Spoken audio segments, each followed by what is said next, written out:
Good afternoon. Welcome to the pre-talk silliness, and that's over. So now we're going to introduce Andy Dail, who's our reference and instruction librarian, and Dr. Matthew Drum, who's going to talk about identifying misinformation. Thanks, Katie.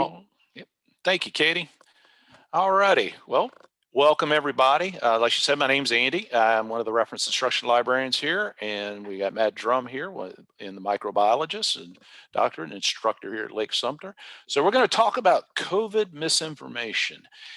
Big topic, as we know right now, as we discussed before. So we're going to kind of give you an idea of what is floating around there. I'm sure everybody's familiar with what's going on with it, but we're going to kind of show you how, using information literacy, how we can look at credible sources and find out what is actually being said, how it's being done, and how to prevent from finding misinformation. So I'm going to go ahead and share my screen. All righty. And everybody can see this okay? All righty. So first off, COVID and misinformation. Number two, I'm going to go ahead and expand this. There we go. All righty. First off, an infodemic. Right now we have a pandemic, but an infodemic may be defined as an excessive amount of information concerning a problem such that a solution is made more difficult. The end result is that an anxious public finds it difficult to distinguish between evidence-based information and a broad range of reliable information. And I'm sure all of us have come across, there's a lot of interesting theories out there. I found this through, and earlier in the library orientation, some of our databases. This right here is Statista. If anybody's not familiar with that database, please go visit it, try it out. If you have a trial on it, Statista, you could literally spend all day and you can find all kinds of facts. If you see right here, share of adults in the United States who have used digital communication services to connect to others during the corona outbreak in March of 2020.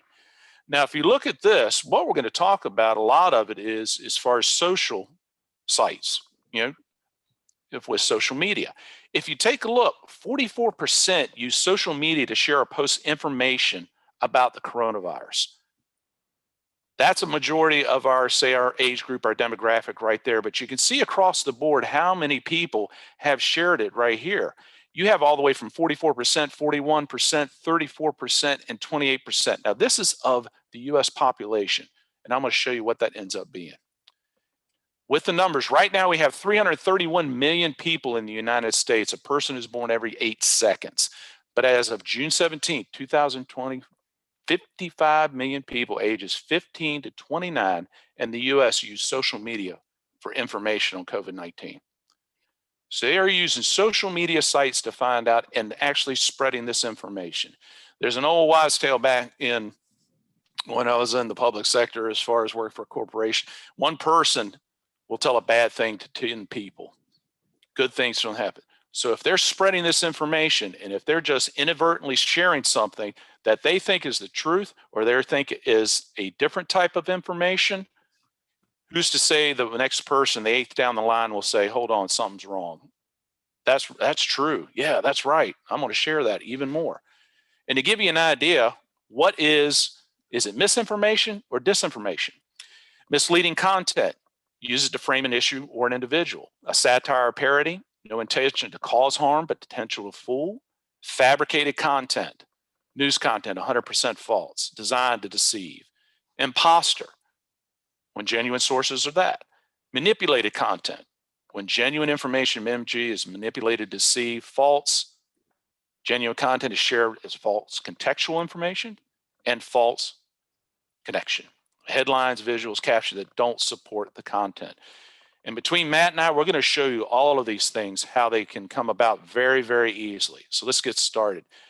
Right here, Tom Brady. We all know him as far as that, one of the greatest quarterbacks ever, but I'm a Washington fan. Matt's is a Minnesota fan, so, oh well. Yeah, that's fine. Tom Brady posted on Instagram, more suicide deaths than coronavirus deaths in the past 2 months. He says, so wash your hands. Well, guess what? PolitiFact took a look at this. No, It was impossible. They found out that it was false. It could not happen. Even the director of the National Prevention of Suicide quoted said, it cannot happen. It just doesn't happen. So here's one thing of spreading something, showing that, oh my gosh, look at all this happen. It's not as bad. There more people kill themselves. It's just not true. Now, here we go. Here's me after Thanksgiving dinner. I'm sitting here back here relaxing right now. I'm all happy. But you take this, it says COVID this morning after spending all them house parties last night. These, once again, you can see how many times it was shared and liked, 286 times. You know what I did? I went back and checked the image. Look at the bottom of the right. This was posted in November 21st, 2011. This is actually a rapper. He's just sitting back relaxing at home, and this poor guy gets blamed for supposedly going to a party and having COVID. And possibly the insinuation is that he could pass it on to people. Now, here are some great things on how to spot misinformation. Lateral reading, critical observation, reverse image search, and geolocation.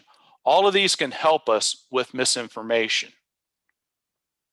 When you're doing lateral reading, we've all been taught to read, go back and we go down, we do this and we do this. When you're looking at a site or some kind of information, you want to use lateral reading. You read horizontally, not vertically. Use Control-T for a new tab. Because if you continue on with those sources, you will continue with what's originally designated as what you're searching for.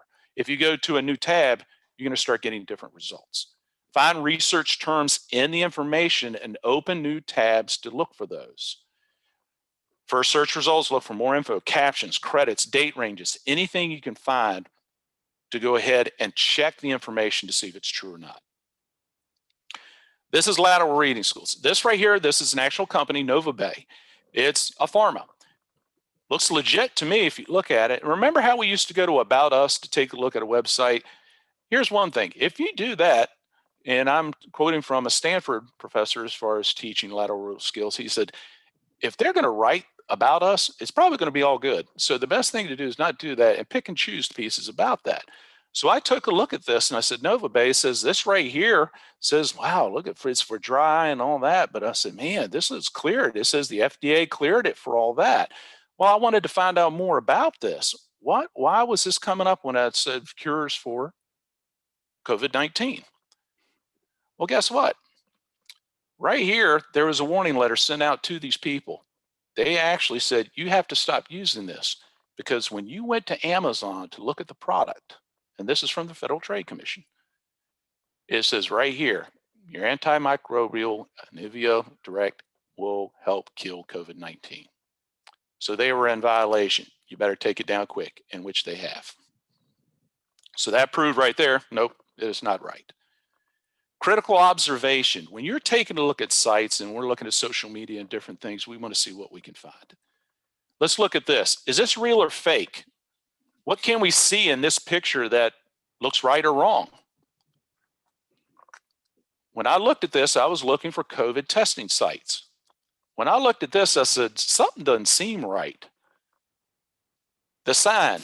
Did y'all notice the first aid sign? The international sign for first aid is not shaped like a plus sign. And it was thrown up. Also, why was the person out of the car? If you're going to get a vaccination, you're supposed to stay in the car. There's supposed to be 6 feet of social distancing. So I said, what's going on with this? So I checked it. It was fake. Actually, somebody was in line, was one of the town councilmen for Louisville, Kentucky. And he started asking questions. Lo and behold, what they were doing was gathering social security numbers and collecting payments of $250 from people. They had hundreds of people that were actually scammed. They were shut down right away. Now here's a good one right here. How many of y'all have been to the Freedom to Breathe agency to go ahead and get you don't need a face mask card? Yeah. When you go further searching into that website, you look at it, they actually misspelled the American with Disability Act. Yeah, that was pretty bad. So when you go and take a look, I said, not right with this. Something's wrong, doesn't look right to me. If anybody shows this, well, I wasn't the only one, because guess what? I wanted to go to an authoritative site. I went to the Department of Justice. They actually told them, they said, this is not true. Y'all better, you can't do it. They do not issue these by the department and not endorsed by the department. So that's the thing about lateral reading and critical observation. Make sure that you can go ahead and take a look at some of these facts, look at some keys as far as words, and start doing some research on it. Reverse search image. Many people have done this, but just in case, you just go to Google, you click on a camera icon, you paste the image URL and click search. This thing can help out a lot. Now, I remember when the first COVID came out, I look at this paper article, and this is actually from the Business Insider. I look at the date, March 17, 2020. It says the party's over. Officials are looking at it, they're kicking them out. And I'm looking, I said, what are they doing there? I remember Dade County was one of the first ones to shut down, especially in Miami. So I said, something's wrong. So you know what I did? I took the URL, pasted in a reverse search image. Guess what? This is from 2016. So what they were doing was they were just taking a stock image and putting it in there. It looked like still that people were gathering at the beach, even though they were not. Now, geolocation. You want to look for keywords. You want to Google search headlines. Use Google Maps. Look for street views. A lot of this can help when you're starting to look for particular images. And right here, I'm sure most of us have used Street View right here, drive up testing sites right here at Lake-Sumter State College. A lot of times, and all you have to do is, when I look at this and it's Lake-Sumter, when I'm going to Google Lake-Sumter State College and I put the address in and I click on it, then I can start seeing the layout of the area. I can take a look and see, how am I supposed to approach this? How can I do this? What is the actual exits, entry points of doing this? This can help you out a lot. For people that really want to get in depth to it, there is a website that is called firstdraft.org. And they actually use, as far as laser sighting, to detect as far as this person from this building and that, and it was actually used to disprove that there was not ISIS that was reporting from Syria. It was people dressed up supposedly like in Turkey, because they actually took their laser sighting and measured from one historic building to another and proved that wrong. So there's a lot of good other sites out there. Be glad to go ahead and give to y'all that can help you with these particular sites. And now here's my references. And now the most important thing, how can we use this in the classroom? And I'm giving a shout out here to the Minnesota Vikings, a member Brian Tarkington, and for Matt here. He's going to show you how he actually used this to format his assignment. So I'm going to go ahead and stop my share. Thanks, Andy. No problem. Did it stop? But just to let you know, Fran Tarkington was a little before my time. So. Well, you know, it's still, though, he was a good he's a good quarterback. All right. Let's see what we can do here. Let me see. It didn't do. There it goes. Let me see if I can share mine now. All right. Okay. Can you guys see my screen okay? Yes. Fantastic. So thanks, Andy. So Andy gave you guys a bunch of tools then to spot information, or sorry, to spot misinformation. Really what I want to talk about today is how we can implement some of the things that Andy talked about in the classroom. How can we give our students the tools then to spot information or misinformation? And again, how can we then teach information literacy in a class that's not a journalism class or not an English class? And I'm really lucky because I teach microbiology, and there's no shortage of misinformation in microbiology right now. In fact, last semester when I did this in my classroom, it was really easy because we used the pandemic to describe how misinformation then is disseminated through mainstream media. So it really went hand in hand. If you recall, let's see if I can do this here. If you recall, Andy, his first slide, he talked about what an infodemic is. We teach then in microbiology what an endemic, epidemic, and a pandemic is as well. And when you read then the definition of a pandemic, and this is through the CDC, refers to an epidemic that is spread over several countries and continents. And the important thing here is that there is present in adequate numbers, and the agent can be effectively conveyed from source to susceptible hosts. So when you look at this, then there's a real close similarity between an infodemic and a pandemic. So again, here's kind of a summary here, and this is from Charles Seith. The book is Virtual Unreality. And when you look at the similarities, you can see that it's really easy then for us as microbiology instructors to say, okay, we've just covered what a pandemic is. Let's take a look at an infodemic as well. So the first bullet up there is it thrives on unsuspecting people. So again, when we're thinking about, there are people that are asymptomatic. And so when they're asymptomatic, they don't think they're contagious and they're doing their normal activities. Same thing occurs as in the infodemic. Be going through information and not checking your sources, not doing the lateral reading, and you might immediately consider something to be credible. 20 seconds to wash your hands in a pandemic, that's really, really important. 20 seconds in an infodemic, that when you find something that doesn't seem quite right, to look at the sources, to maybe do some lateral reading, copy the URL and do a photo search. Social distancing, we all know how important that is, and flattening the curve, so wearing your mask, making sure, again, you don't go and gather in large numbers. Well, the same thing occurs in the infodemic as well. You want to make sure that you are dropping a fact check when you find something that isn't, that you might think is not correct, or again, raising your virtual hand, or again, doing the lateral reading. We are overwhelming the medical infrastructure. I think I don't need to explain how that is occurring with the COVID pandemic, but we're also overwhelming the information infrastructure as well. When we start to post and we perpetuate these Twitter or these Facebook posts, then what we do basically is we're giving that a seal of approval. And we're also overwhelming then the different types of fact checkers, and we can't then get or can't easily sort through what is actually factual and what is not. Now, the pandemic, well, there is a vaccine available, but I've been having a difficult time getting my mother, who's 86 years old, the vaccine. So it's not currently available right now in Lake County. We hope to have it here real soon. But as far as the infodemic, there's always been a vaccine that's available, and that is, again, just being a good consumer of information. All right, so how do I do this? Well, I have a learning objective in my course, in my microbiology course, and that is, it's brand new. I've never had this before. It's teaching students to be good consumers of information. And again, I think that's really, really important, not really as much in the microbiological field, but just as a student, just as a student as a whole, that's really important for them to do.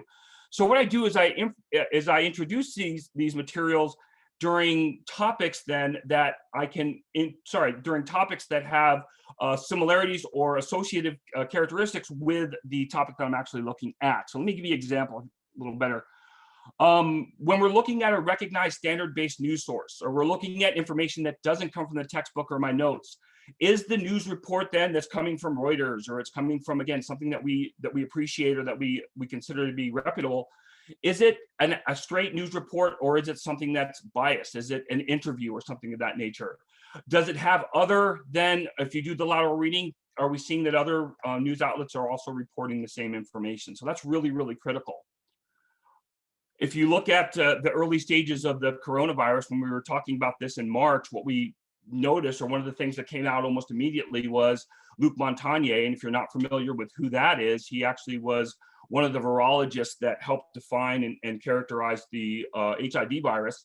He came out and said, well, wait a second, this is, looking at the initial information, he thought that perhaps that this came from a laboratory. When he started to look at the genetic sequences, he came up with that different idea.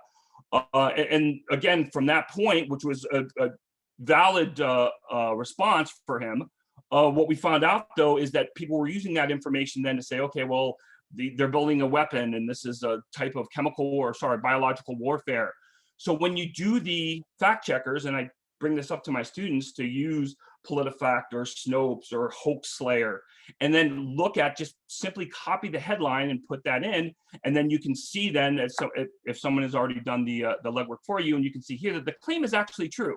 So yes, he did say this, but again, this was a single then opinion from an individual.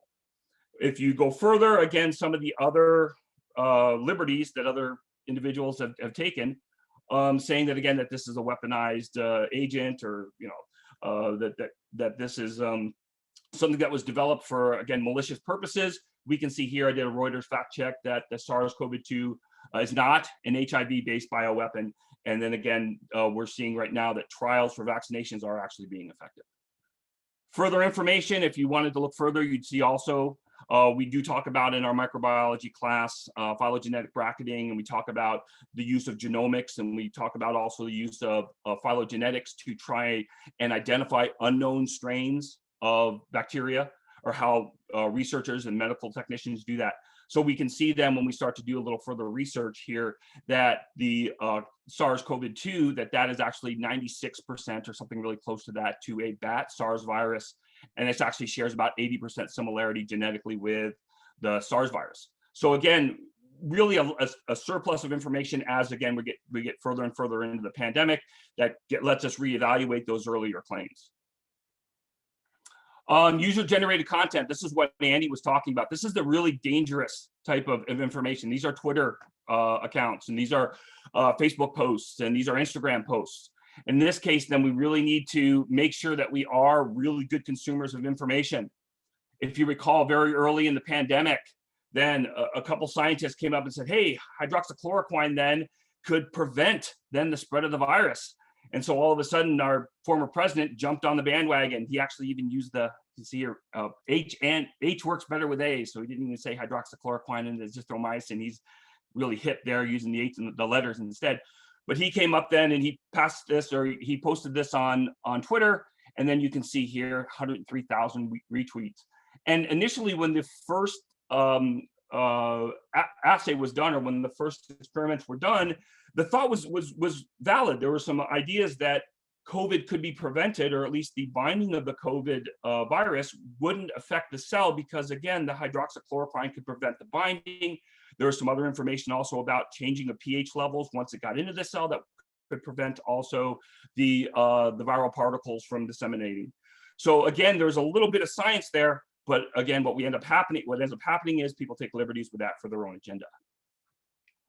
Furthermore, if you start to look at this also, CDC, and this is relatively current, October 9th, states that hydroxychloroquine, azithromycin aren't then, or can't be, or are not effective as prophylactic means for preventing the virus or the spread of the virus.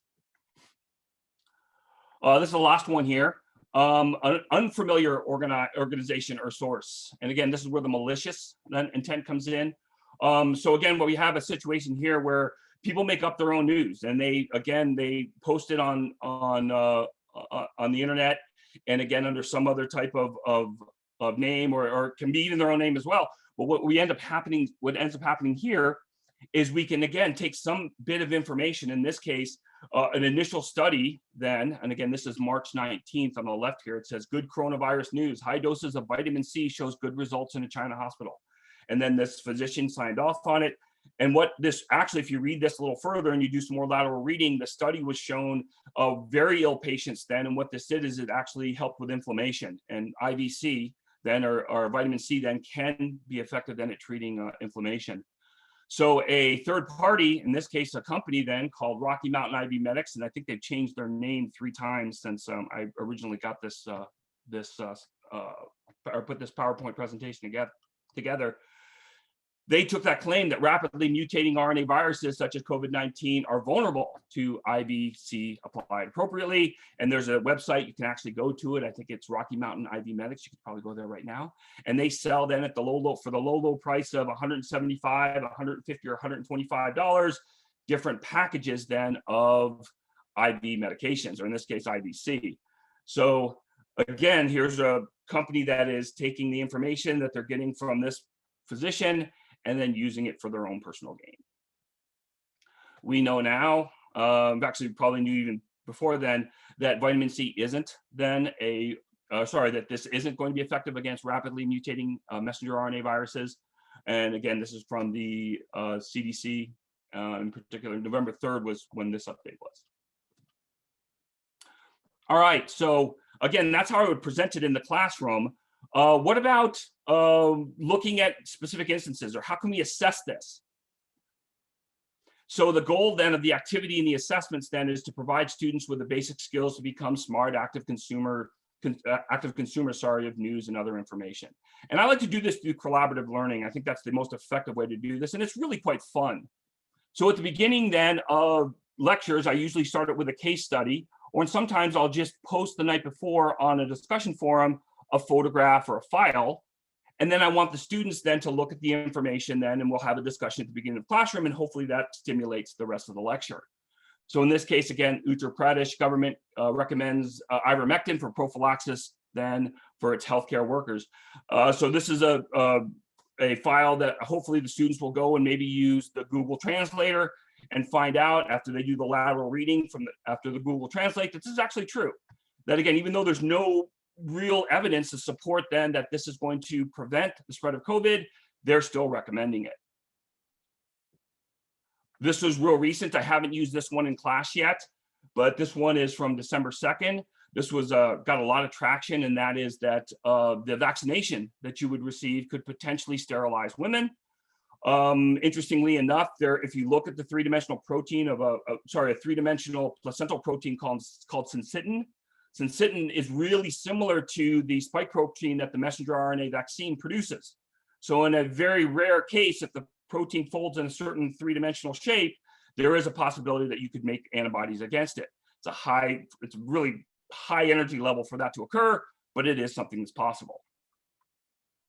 This one I made up myself, and I just put this one up.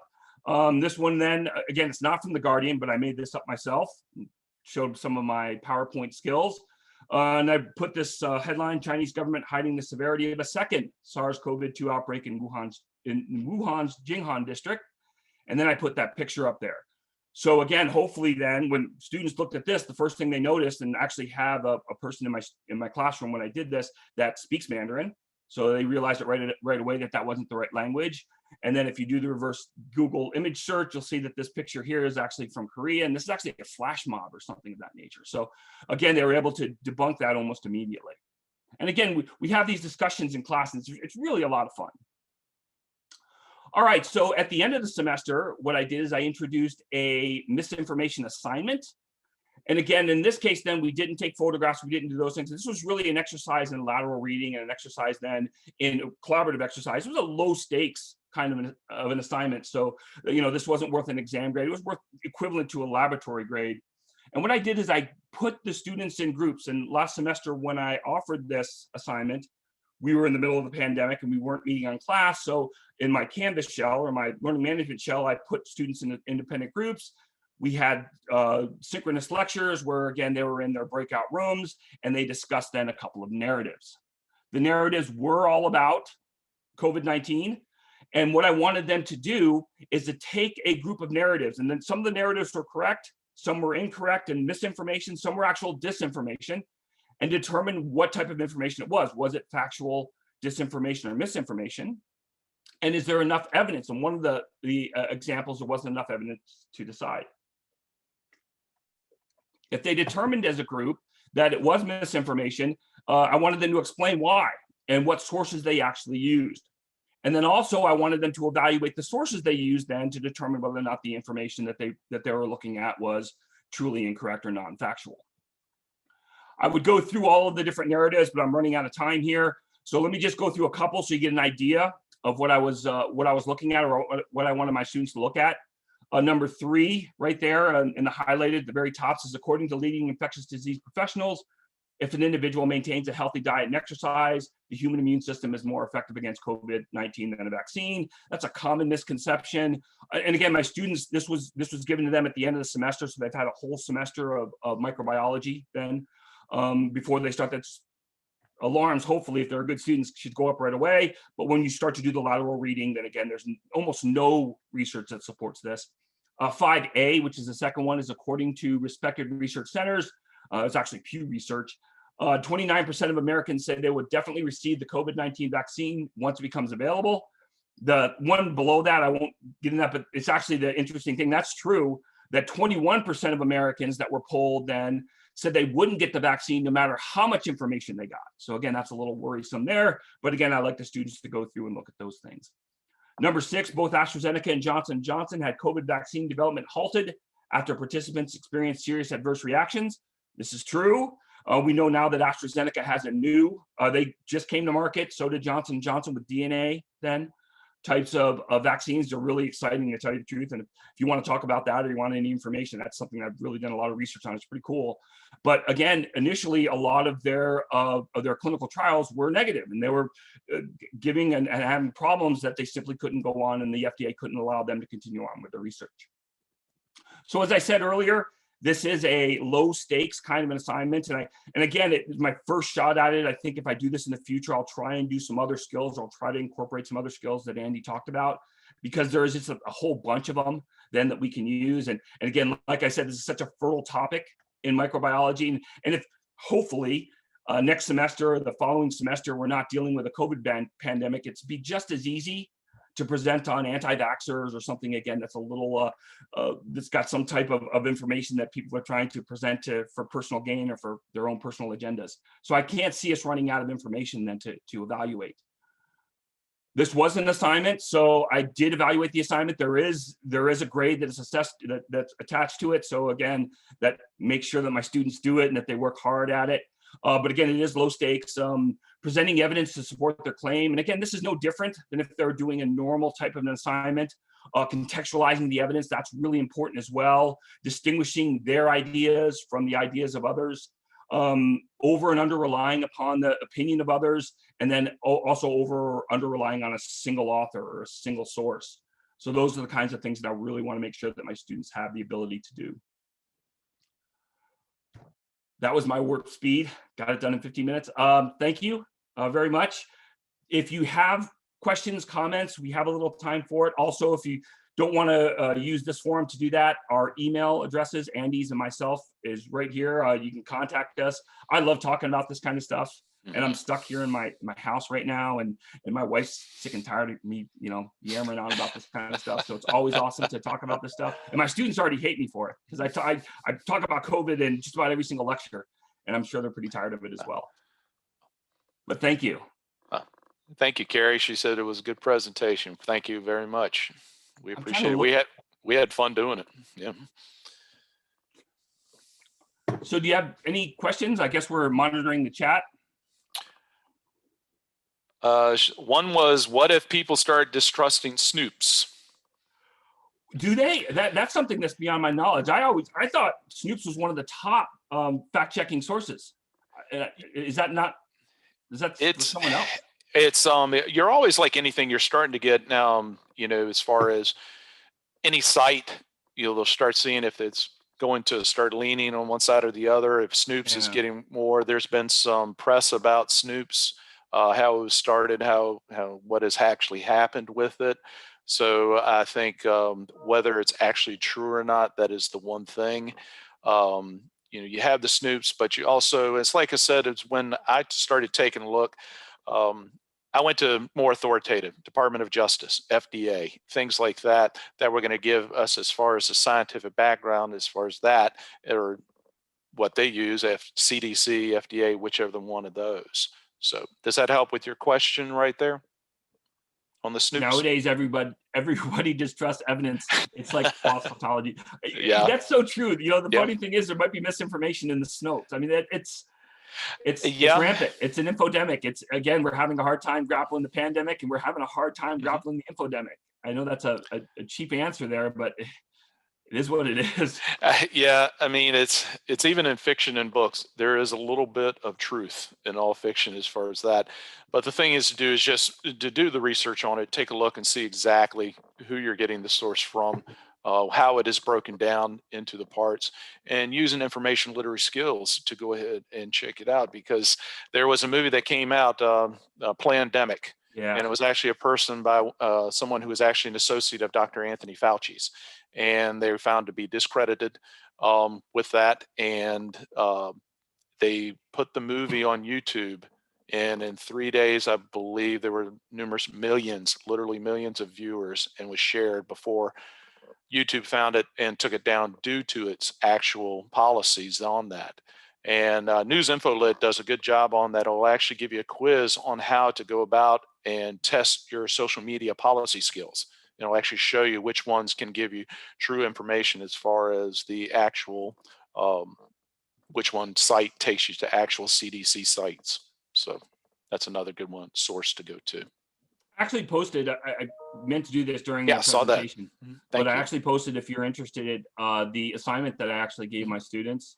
And again, my goal was really just, how do I incorporate this? And this was something I really wanted to do, because again, it's such a great place to do that microbiology course, since again we get so much of our information not from our textbook or not from the notes, that again they got this, the students are getting this information just bombarded by it. So I really want them to be good active consumers. Exactly. You hit the nail on the head. That was the thing with so many people, 67 million people, almost, or 55 million people actually getting their news about COVID-19 from social media. That's the scary thing, I think, right there. So I was going to say, I went to a marketing conference several years back, and this is the disturbing thing I found. They presented a study that said when students receive a message on their social media account that had more likes than dislikes, then they considered the message to be factual, Hmm. just based on likes and dislikes. Yeah, Oh my and goodness. and that's the sad thing. I don't know. This is my own personal observation. Being a part of a group and doing that to be part of a club. Oh yeah, it was like, so I'm going to go ahead and force it and send it out. And it's like, just because you may be a football fan or Tom Brady fan, he did that and say, oh, that must be true, because there are people in authority, or so to speak, or in the limelight, any kind of that can go ahead and do that. So somebody has a lot of likes or a popular YouTube channel, it can spread like wildfire. Excuse me. Yeah, that's right, Jeff. The Orville episode about the dangers of like and dislike system. Yeah. See, we're total nerds that we know what that reference is. Yeah. That speaks volumes. Yeah. It's I don't know. It's I did see part of that movie Plandemic, and it's pretty scary. And actually, it's backed by anti-vacciners. Yeah. So it was definitely a biased I opinion. started to, and then I got a whole bunch of my virus checker went crazy too. Yeah, So you got to I be really worry about it if you do pandemic. Yeah. It is Don't do pretty. It's eye opening if you guys watch it. Yeah, but I would be very, very, very careful about it. So. So we had some good questions so far and some good comments.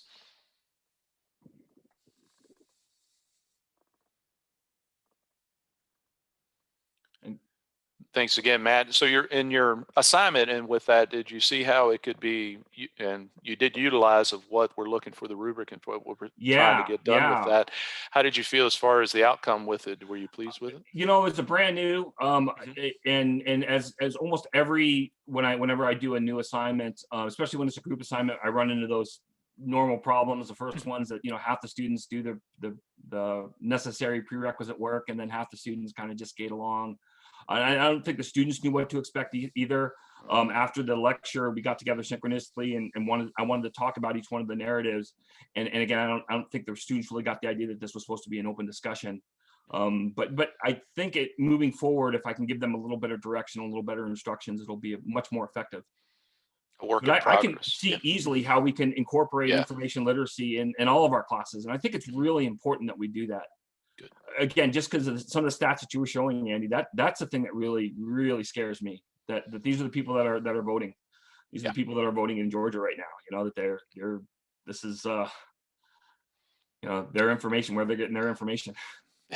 It's great to have this information and have all that, but to make sure that we can show, using the proper information literacy skills, that they can go ahead and disseminate some factual.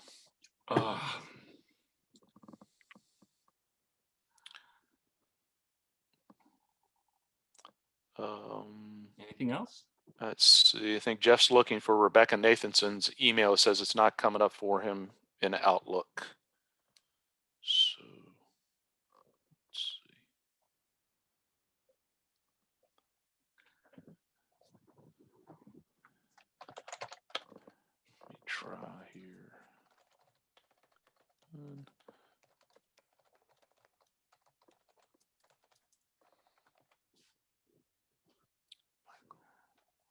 All right.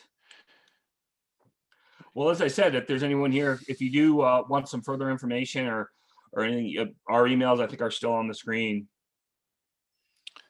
Drop us messages. Yeah. We'll just probably throw your message in our disinformation or misinformation file, though. So. Yep. Thank you, Katie. Thank you all.